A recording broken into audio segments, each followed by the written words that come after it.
In this first headliner review, we're going to be looking at the AudioScape VCOMP Plus. They're a recreation of the famous Gates Sta-Level compressor, but with a few tricks up its sleeve that expand upon the original. First, let's talk about the original Sta-Level compressor. What makes it so unique? Well, I first heard about it from my pal and co-reviewer on this video, Steve Stout, so let's pass it over to him to explain what he likes about it.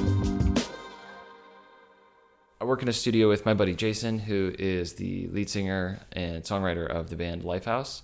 I also play in that band, and I engineer at his studio. We make some records together, and we have a bunch of tube compressors. We're both kind of like obsessed with them, and RS-124 Unfair Child. So definitely in a space that has fair competitors of these types of units. And I was telling Tom that there's a lot of sources that I end up using the VCOMP on because it's just got a little bit more like maybe character than some of the other things that I've heard in that space. And for things like, if you want to do like a folk vocal and you don't want to double it and you want it to just be like kind of like right up there and nice and earthy, I feel like this is a great compressor for that.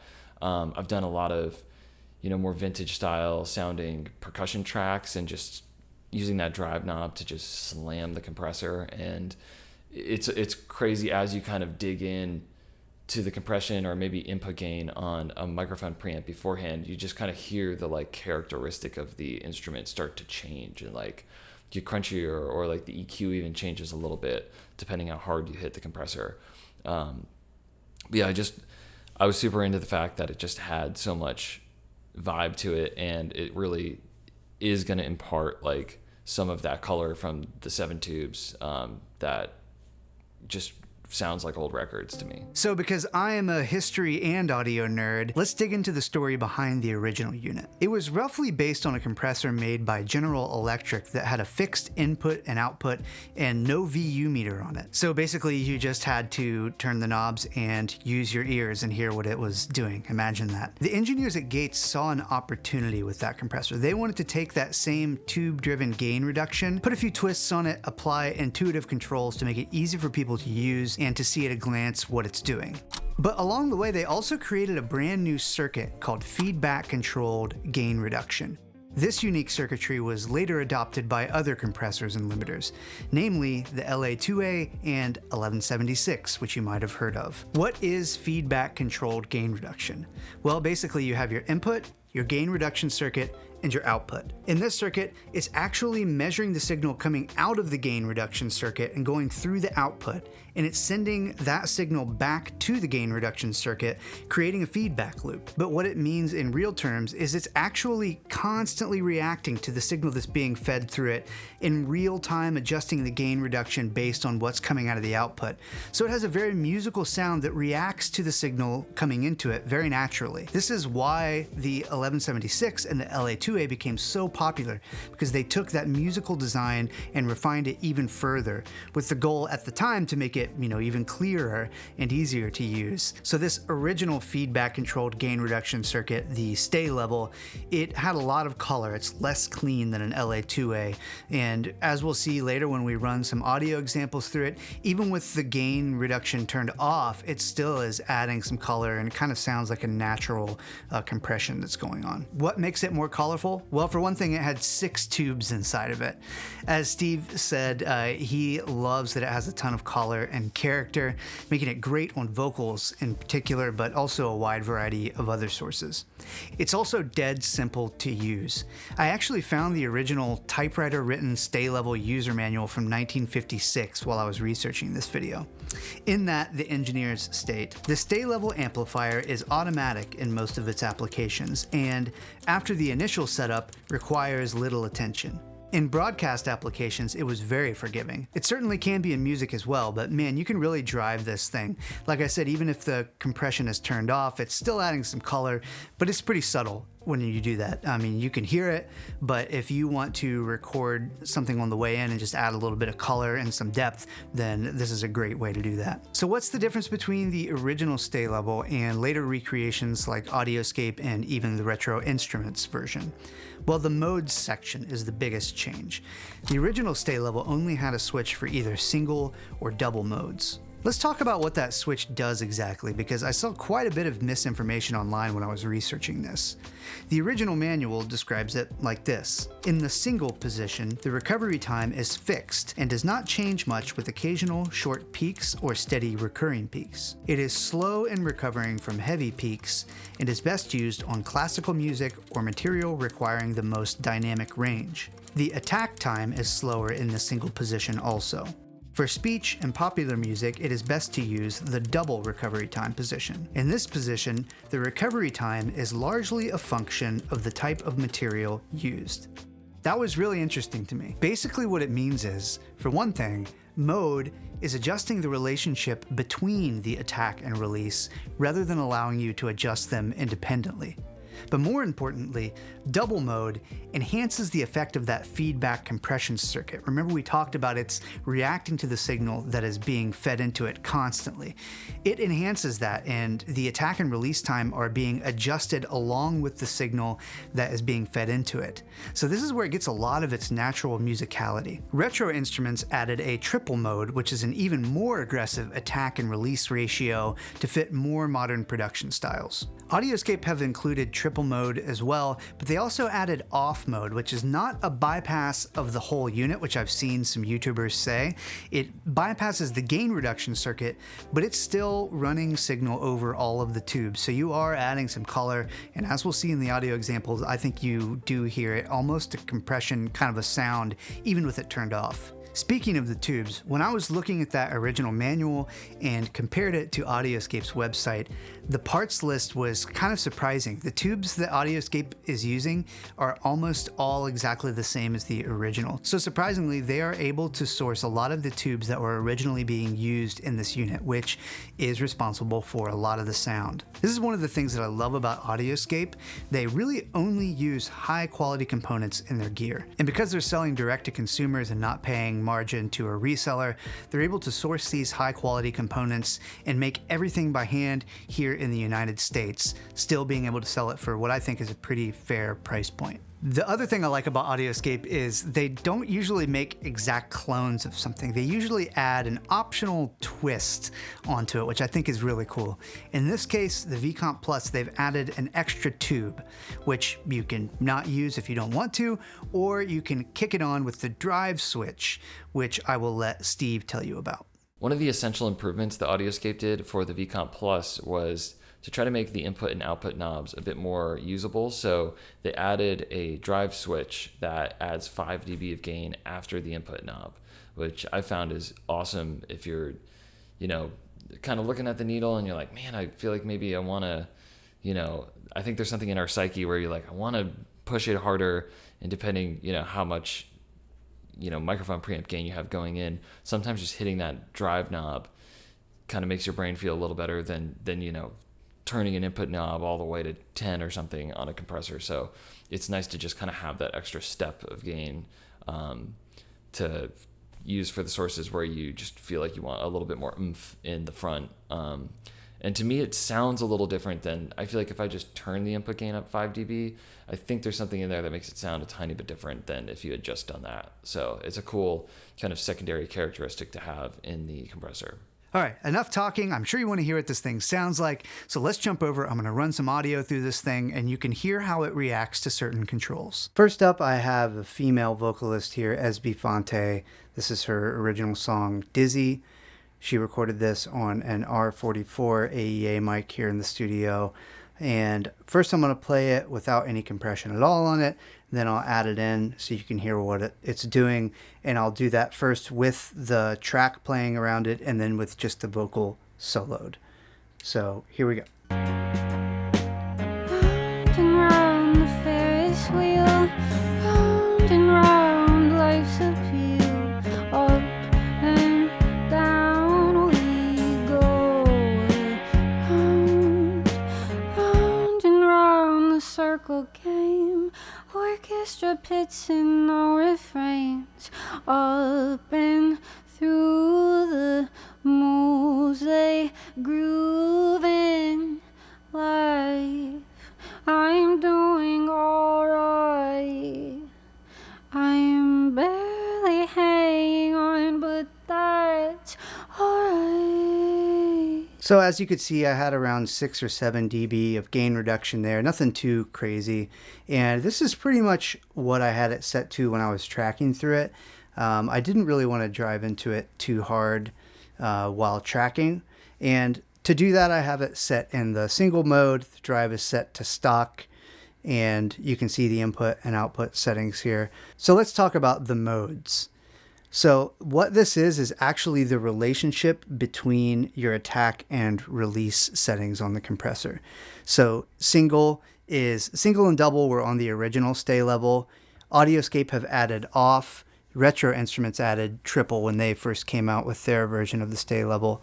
So basically, off does not mean bypass. It means you're passing through all 7 tubes, but no gain reduction is being applied.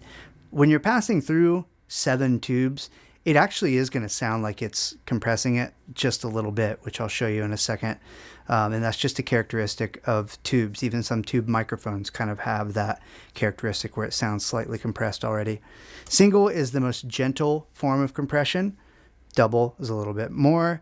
And triple is a really fast, aggressive attack and release that honestly is probably not used super often. It's when you really want to smash something, especially when you go into AudioScape's glitch mode, which is with triple, fast, turned all the way up. And I want to say they also said to crank the input all the way up too.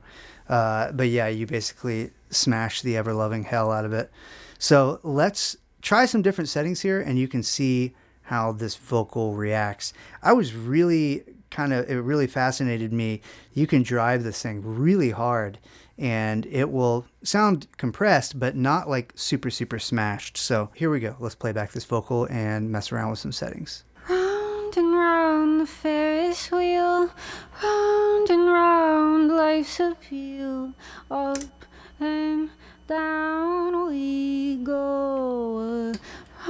Drive is adding 5 dB of boost after the input. Orchestra pits and no refrains, up and through the moves they groove in life.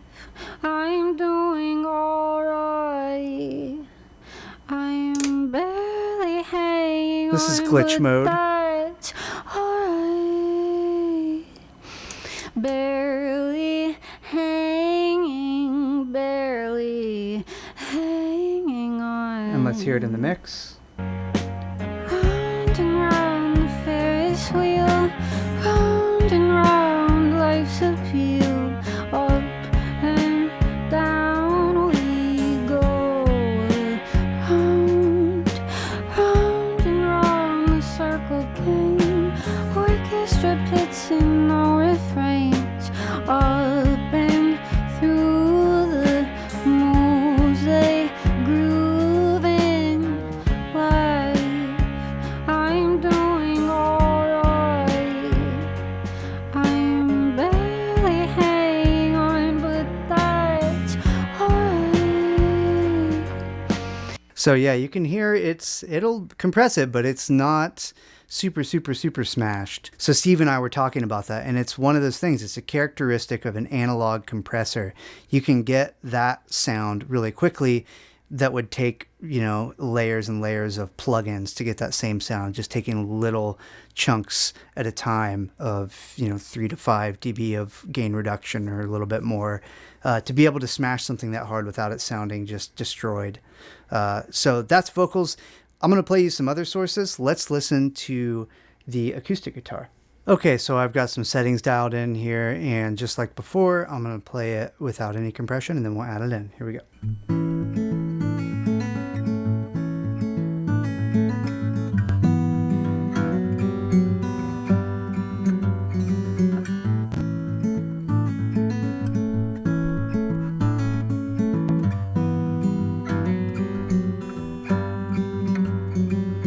I think acoustic guitar starts to sound really smashed pretty quickly. So this could be a great candidate to show you what this thing sounds like in off mode, where again, we're just running through all the tubes.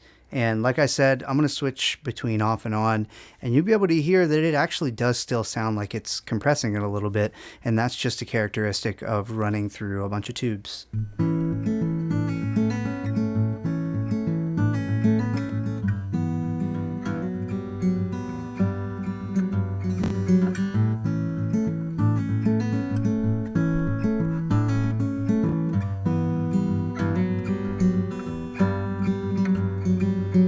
So you can hear it's very, very subtle, and you can play with that subtleness a bit by driving it harder or softer and really messing with this input and output. So I'll fiddle with that and show you what it's doing. So the compressor will be on this whole time.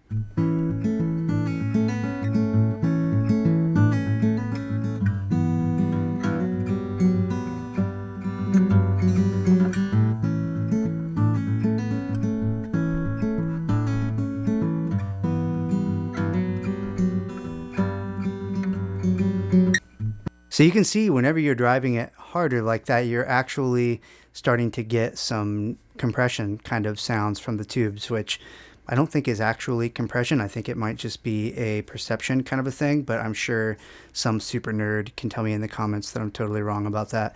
But yeah, even some tube mics have that characteristic where it almost sounds like there's a little bit of compression already applied to it just from the tubes. So next we will move on to drums.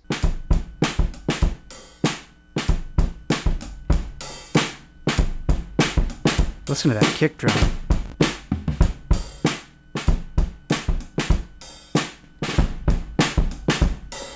I'm smashing it pretty hard here, even though it's still not giving a lot of gain reduction. Because there's all these tubes in here, you can really start to drive this thing to distortion pretty quick. So I'm going to play around with some of these controls and you can hear what it's doing.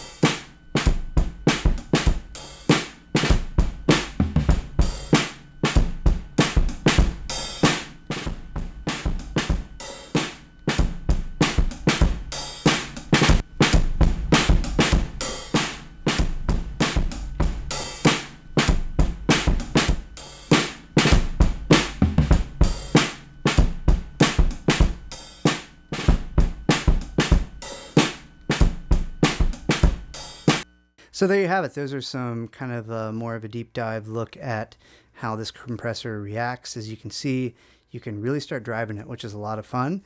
But if you are more conservative with it, then it is just adding some analog goodness, a lot of color, and not distorting until you want it to. You can really back off this input, turn up the output. Steve tends to agree that you are actually starting to get compression before you even see the needle move, and I tend to agree with that. I think that is, and it's not a matter of this thing being calibrated. Again, I think it's just the relationship, the way that those tubes work. So yeah, you could really dial back that input until you're just, the highest peaks are just starting to bump the needle a little bit, and you would probably still be getting some compression, and I imagine that would be a great way to track certain instruments. So that's the basic overview of the AudioScape VCOMP Plus, the original Gates Sta-Level compressor that it's based on, and how you would use it in recording and mixing applications. Before we go, Steve and I have put together a bunch of audio examples for you to check out with the VCOMP Plus. We're not going to include all of them probably in this video, but if you want to hear everything we did, go to audioscape.com where they will have all of the audio examples hosted, so you can check them out there. Thanks for watching. We hope to see you in the next headliner review. Make sure to hit that subscribe button. You can find me on Instagram at Tom Edwards Music, same on YouTube as well. You can find Steve Stout on Instagram at Steve Stoked, and I'll see you next time.